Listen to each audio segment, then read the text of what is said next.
Hello everyone, my name is Manny Uribe. I'm one of the culinary instructors here at Triton College.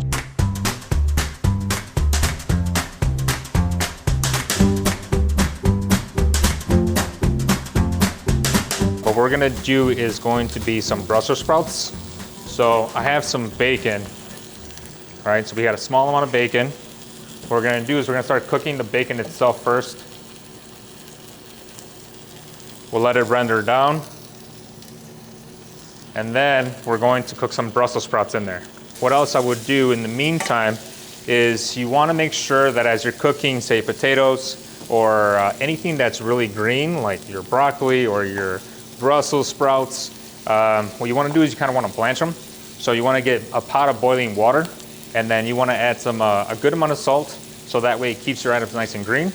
And then you're going to take your items, you're gonna put it in the salt water for about 30 seconds to a minute, depends on how big the pot is, depends on how much items you're putting in. You wanna minimize the amount of food you put into the boiling water, or else it's gonna reduce the temperature and it's gonna stop it from cooking immediately. So it's just gonna absorb all that extra water. So in the meantime, I already did that. Just a quick 30 seconds to start the cooking process, and that way I can finish cooking it in the pan itself. All right, so we're gonna use all the fat that's being rendered off the bacon to cook the Brussels sprouts. It's all gonna be absorbed by the Brussels. Now it's up to you. If you wanted to remove some of the fat, you absolutely can, right? But you want some of it so that way the Brussels absorb it. Okay. Going to remove the bacon. What we're gonna do is take some of the Brussels, right? They're already cut. The cut side's gonna go down.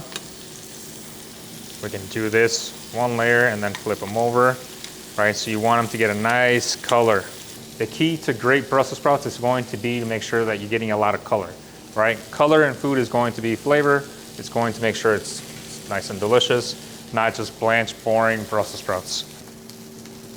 All right, so I have my Brussels cooking here. So that's looking good. What we're gonna do is incorporate the bacon back in here. It already has enough color, right? So whenever you season anything that has bacon, you wanna be careful on your salt. You don't wanna overdo it, but you do wanna season your food. Okay, so season, salt, pepper.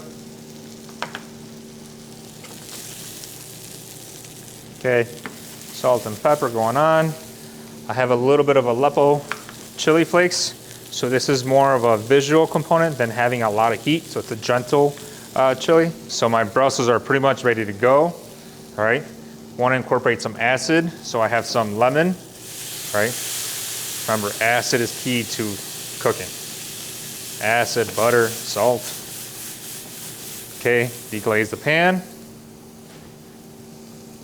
I have a little bit of balsamic reduction, right? So you can buy this, or you can make this by taking some balsamic vinegar, reducing it down, right? So it's gonna add a nice, component to the dish. So it smells amazing. Now, as I'm cooking, I always wanna think about a texture, right? So as I'm doing this, I'm gonna put this to the side. So if you wanted to add something that's crunchy, right? So you're gonna have a great element to that. So either some toasted pine nuts, or even panko or something, that whatever you have in your pantry that you can toast that would add a nice little crunch would be a great asset to this. I love using Parmigiano Reggiano. So this is going to give it another umami component. So what we're gonna do is just finish it off right on top, right, with a nice little cloud of some delicious cheese.